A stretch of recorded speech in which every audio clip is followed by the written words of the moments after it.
नमस्कार साथियों, मैं सुनील कुमार एक बार फिर आपका नारायणी क्लासेस जींद के यूट्यूब चैनल पर स्वागत करता हूं। दोस्तों, हमने पिछली वीडियो में हरियाणा के मुख्यमंत्री नाम की सीरीज शुरू की थी और हमने उस वीडियो के अंदर हरियाणा के दो मुख्यमंत्री के बारे में डिटेल से डिस्कस कर लिया था, जिसमें पंडित भगवत दयाल शर्मा और राव वीरेंद्र सिंह के बारे में हम डिस्कस कर चुके हैं। चलिए आज उसी को आगे बढ़ाते हुए आगे बढ़ते। हमने पिछली वीडियो में देखा था कि 1967 तक हमने देखा था कि जो राव वीरेंद्र है वो हरियाणा के मुख्यमंत्री थे। उसके बाद ये भी हमने जान लिया था कि राव वीरेंद्र की सरकार जो है वो अल्पमत में आ जाती है और उनकी सरकार गिर जाती है, तो हरियाणा में लग जाता है राष्ट्रपति शासन। चलिए राष्ट्रपति शासन से हम शुरू करते हैं। हरियाणा का पहला राष्ट्रपति शासन यानी कि 1966 में जब हरियाणा बना तो उससे अगले ही साल पहला राष्ट्रपति शासन लगता है हरियाणा के अंदर। कब से कब तक? 21 नवंबर 1967 से लेकर 21 मई 1968 तक। 21 नवंबर 1967 टू 21 मई 1968 यानी कि 1967 से लेकर 1968 तक हरियाणा में पहला राष्ट्रपति शासन लगाया जाता है। हरियाणा में अभी तक 3 बार राष्ट्रपति शासन लगा है, उनमें से जो पहला राष्ट्रपति शासन था वो 1967 में लगाया जाता है। क्वेश्चन क्या बनेंगे, क्या आपसे एचएसएससी पूछ सकती है? एक तो यही क्वेश्चन होगा कि पहला जो राष्ट्रपति शासन लगा था वो कब लगा था। दूसरा कि जब हरियाणा में पहला राष्ट्रपति शासन लगा उस समय भारत के राष्ट्रपति कौन थे। यह अगर क्वेश्चन आ जाए तो आपका आंसर हो जाएगा डॉक्टर जाकिर हुसैन। डॉक्टर जाकिर हुसैन उस समय भारत के राष्ट्रपति थे जिस समय हरियाणा के अंदर पहला राष्ट्रपति शासन लगाया जाता है। दूसरा आपसे क्या पूछा जा सकता है कि राज्यपाल, भाई जिस समय हरियाणा में पहला राष्ट्रपति शासन लगा था उस समय हरियाणा के राज्यपाल कौन थे। अगर ये आपसे क्वेश्चन आ जाता है तो उस समय हमारे जो राज्यपाल थे वो थे बीएन चक्रवर्ती। राष्ट्रपति पूछ लिया जाए डॉक्टर जाकिर हुसैन, राज्यपाल पूछ लिया जाए तो बीएन चक्रवर्ती। और बीएन चक्रवर्ती जो राज्यपाल हैं हमारे थे वो हरियाणा के अब तक के सबसे लंबे कार्यकाल जिनका रहा वो राज्यपाल है। मतलब अगर आपसे ये भी क्वेश्चन आ जाए, काफी बार पूछा गया एचएसएससी के द्वारा कि हरियाणा में सबसे लंबे समय तक राज्यपाल रहने वाले कौन थे, तो भी आपका आंसर हो जाएगा बीएन चक्रवर्ती। तो ये था राष्ट्रपति शासन। अब राष्ट्रपति शासन हटने के बाद दोबारा से चुनाव होते हैं 1968 के अंदर। 1968 में हरियाणा के अंदर चुनाव करवाए जाते हैं 1968, और हरियाणा की राजनीति को एक लाल मिलता है। हालांकि हरियाणा की राजनीति में, या मैं कहूं कि जब पंजाब के साथ है उस राजनीति में इनका अहम रोल रहा है। 68 में जब चुनाव हुए तो कांग्रेस पार्टी की सरकार बनती है और कांग्रेस पार्टी एक नया चेहरा, नया मैं इसलिए बोल रहा हूं क्योंकि मुख्यमंत्री पहली बार बने थे, इसलिए मैं नया चेहरा यहां बोल रहा हूं। हालांकि राजनीति में काफी समय से सक्रिय थे। चौधरी बंसीलाल, कहा जाता है कि हरियाणा में 3 लाल रहे हैं, बंसीलाल, देवीलाल, भजनलाल, और अब एक चौथे लाल भी हैं श्री मनोहर लाल। उन सभी लालों में सबसे पहले जो लाल मुख्यमंत्री बने वो थे चौधरी बंसीलाल। 1968 से लेकर 1975 तक ये मुख्यमंत्री रहे लगातार। इसके बाद 86 टू 87 में रहे, 96 टू 99 रहे, वो हम आगे डिस्कस करेंगे। तो चौधरी बंसीलाल 1968 में मुख्यमंत्री बनते हैं हरियाणा के। चलिए इसके बारे में, मुख्य बंसीलाल जी के बारे में बातें कुछ जानते हैं। सबसे पहले मैं बात करता हूं जन्म की। अगर मैं चौधरी बंसीलाल के जन्म की बात करूं तो हम सभी जानते हैं इनका जो संबंध है वो भिवानी जिले से है। भिवानी जिले से ही आते हैं। इनका जो जन्म हुआ वो 26 अगस्त 1927 को हुआ, यानी कि तारीख अगर मैं बात करूं तो 26 अगस्त 1927 को ये भिवानी के गोलागढ़ नामक गांव में इनका जन्म होता है। 26 अगस्त 1927 भिवानी के गोलागढ़ में ये जन्म इनका होता है।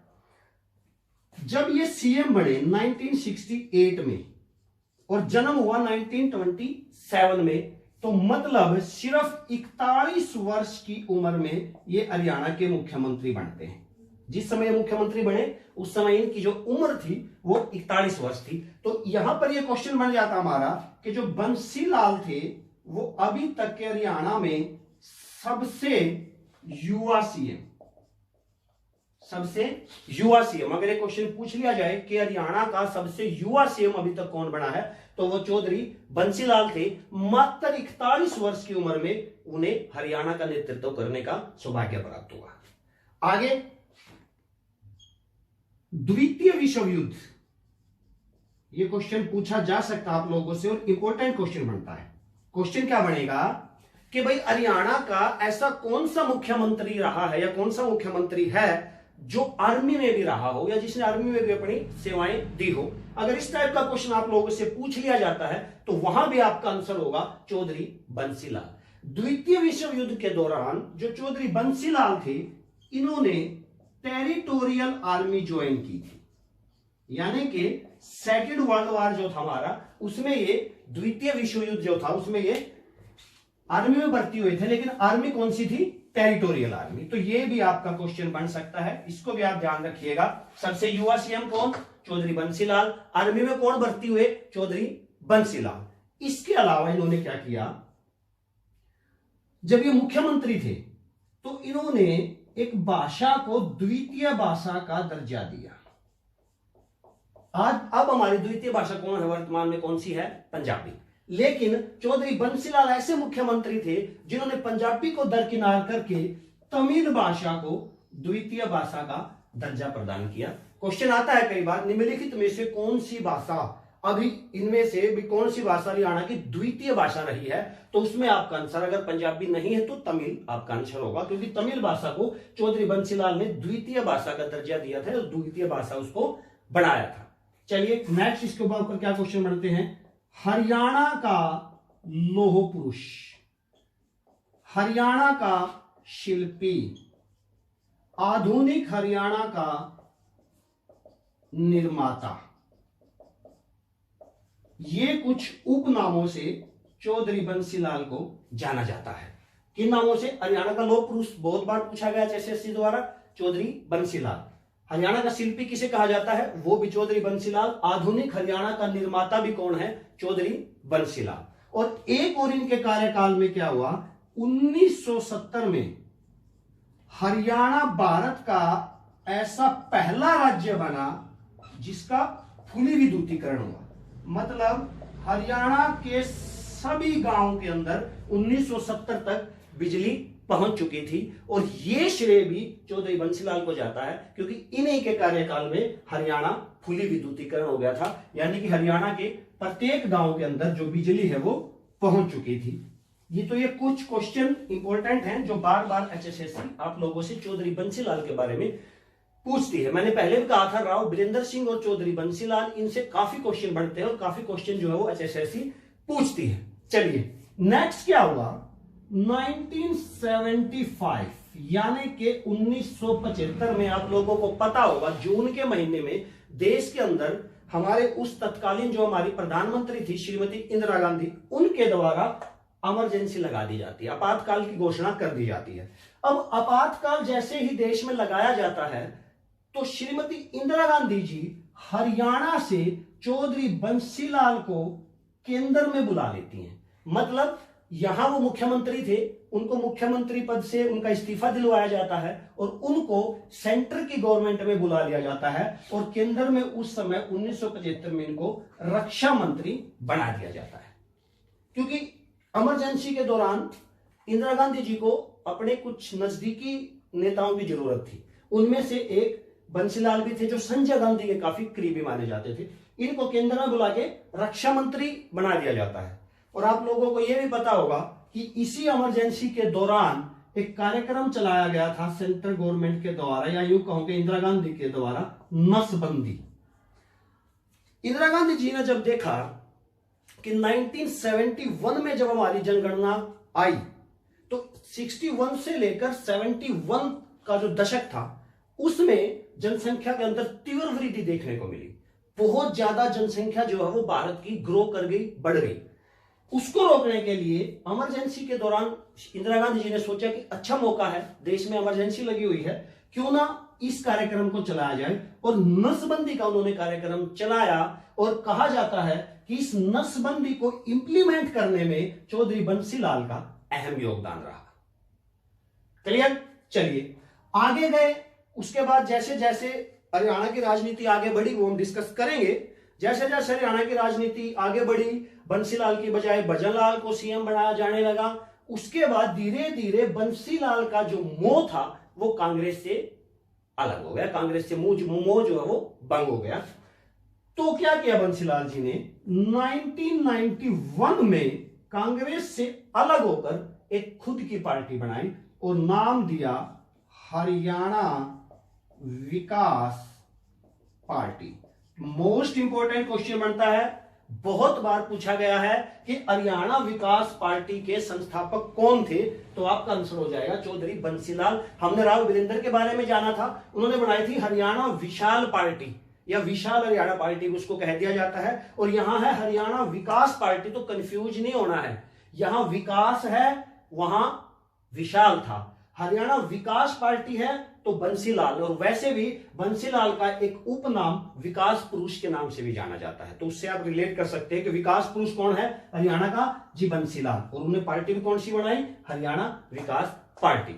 अब और क्या क्वेश्चन बनता है, हरियाणा विकास पार्टी का चुनाव चिन्ह पूछ लिया जाता है। तो चुनाव चिन्ह अगर आपसे पूछ लिया जाए तो लड़का लड़की, लड़का लड़की इनका चुनाव चिन्ह था। और 1991 में जब हरियाणा में चुनाव होते हैं 1991 के अंदर, तो अकेले अपने दम पर यह पार्टी चुनाव लड़ती है और 13 सीटें जीत कर भी आती है। 13 सीटें इस पार्टी को 90 में से 13 सीटें जो है वो मिलती हैं। हालांकि उस समय सरकार नहीं बढ़ पाती, मात्र 13 सीटें इनकी आती है। लेकिन 1996 में 1996 में जब चुनाव होते हैं तो बीजेपी के साथ गठबंधन करके चौधरी बंसीलाल चुनाव लड़ते हैं और सत्ता में आते हैं और हरियाणा के मुख्यमंत्री बनते हैं। बाद में वो शराबबंदी करते हैं, उसका क्या इंपैक्ट पड़ा वो हम नेक्स्ट क्लास में जानेंगे। तो ये थे हमारे चौधरी बंसीलाल, जिनके बारे में बार बार क्वेश्चन आप लोगों से पूछे जाते रहे हैं। अंत में जाके जो हरियाणा विकास पार्टी थी, इसका 2004 में कांग्रेस पार्टी में विलय हो जाता है, कांग्रेस में इसको मिला दिया जाता है। और 2006 के अंदर चौधरी बंसीलाल की डेथ हो जाती है, या मैं कहूं कि स्वर्गवास हो जाता है, भगवान को प्यारे हो जाते हैं। इनका एक लड़का था सुरेंद्र, उनके एक हेलीकॉप्टर में डेथ हो जाती है। शायद कहा जाता है कि उनका गम नहीं बर्दाश्त कर सके और धीरे धीरे बीमार होते चले गए और 2006 में भगवान को प्यारे हो गए। तो ये थे हरियाणा के लौह पुरुष, हरियाणा के विकास पुरुष चौधरी बंसीलाल।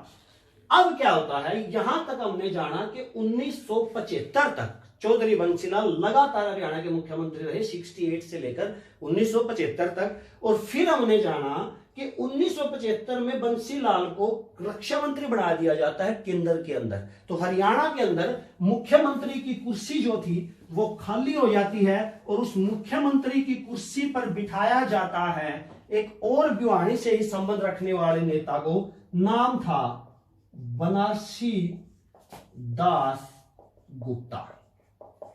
बनारसी दास गुप्ता को हरियाणा का मुख्यमंत्री बना दिया जाता है। क्यों? 75 में।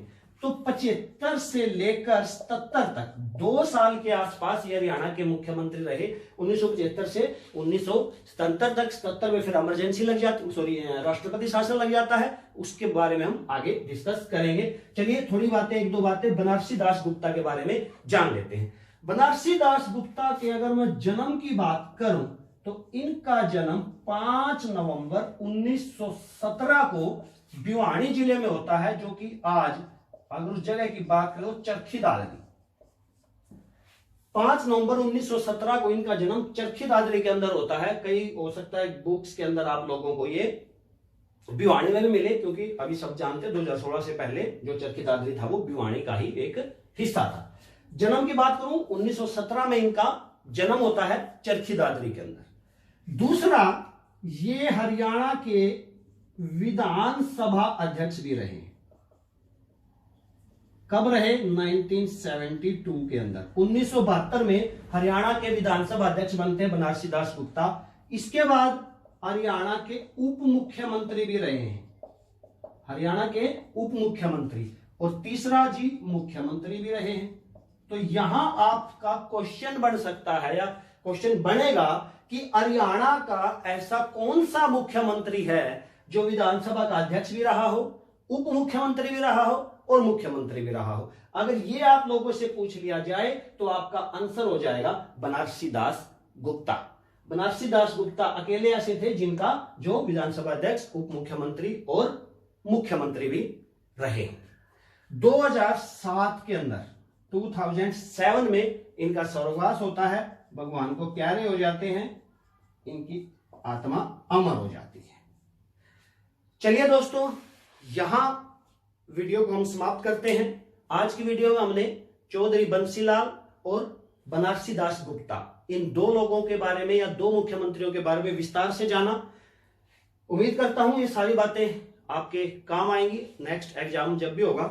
नेक्स्ट वीडियो के अंदर हम इसके बाद राष्ट्रपति शासन लगता है हरियाणा के अंदर, उसके बाद चौधरी देवीलाल मुख्यमंत्री बनते हैं। ये जानेंगे कि कैसे चौधरी देवीलाल इतने बड़े कद्दावर नेता होने के बावजूद भी जब भी मुख्यमंत्री बने, 2 बार बने और दोनों बार अपना कार्यकाल पूरा नहीं कर पाए, उनकी सरकार बीच में ही गिर गई। ऐसा क्या हुआ और कैसे देवीलाल से ही हरियाणा को एक तीसरा लाल मिलता है जिसको हम भजनलाल के रूप में जानते हैं, कैसे वो देवीलाल से अलग होकर मुख्यमंत्री बना, ये सारी बातें जानेंगे। उसके अलावा नेक्स्ट वीडियो में हम जानेंगे कि कैसे चौधरी ओम प्रकाश चौटाला विधायक ना होते हुए भी मुख्यमंत्री बनते हैं, कैसे उनका विरोध होता है और फिर कैसे लास्ट में जाके तीसरा राष्ट्रपति शासन हरियाणा के अंदर लगता है। इस वीडियो के लिए इतना ही। नारायणी क्लासेस के YouTube चैनल को लाइक करें, सब्सक्राइब करें। धन्यवाद।